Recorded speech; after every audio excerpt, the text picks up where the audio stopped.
कि आज आए भोलेनाथ, आज इनका खबर लेती हूँ।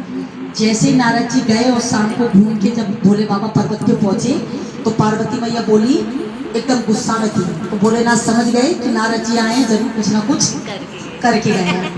जैसे ही भोले बाबा आए तो बोले कि पार्वती क्या बात है।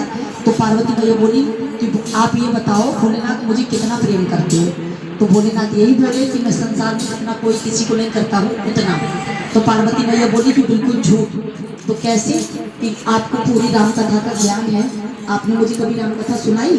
तो भोलेनाथ बोले कि मैं तुमको राम कथा सुना दूँ, लेकिन तुम राम कथा सुन ही नहीं पाओगे। राम कथा का मतलब ये नहीं है कि तुमने 4 दिन सुनी, 5 दिन सुनी, राम कथा पूरी हो गई। राम कथा अगर पूरी सुनोगी तो 7 दिन और 7 रात लगातार कथा चलेगी, तब तुम सुन पाओगी। तो पार्वती मैया बोली कि हाँ ठीक है, मैं सुनने को तैयार हूँ, आप सुनाओ और मैं कथा सुनूंगी। जब भोले बाबा बोले कि तो तुमको संकल्प लेके बैठना पड़ेगा कि हाँ ठीक है मैं सुनूंगी। पार्वती मैया अपना संकल्प ली, आसन ली और बैठ गई सुनने को, और भोले बाबा सुनाने लगे।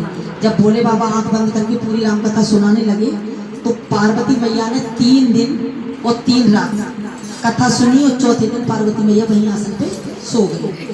पार्वती मैया सो गई, लेकिन एक कबूतर जब से भोले बाबा ने कथा शुरू करी थी 3 दिन पहले से, तब से वो कबूतर पूरी कथा वहीं बैठ के सुन रहा था पर्वत पे।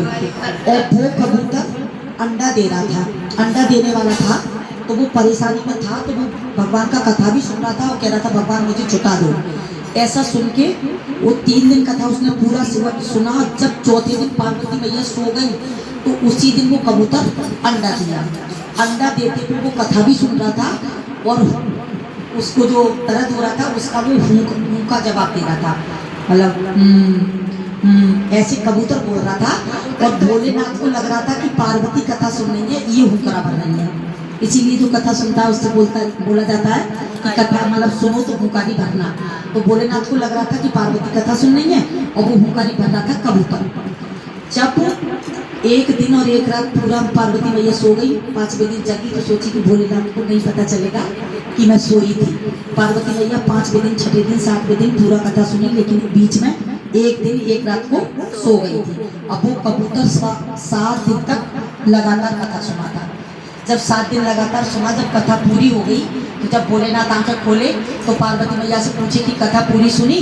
तो पार्वती मैया बोली कि हाँ पूरी कथा सुनी। जब पार्वती मैया से बोले कि तुमने सुनी तो अब मुझे बताओ। तो जगह जगह से तो भोलेनाथ ने जगह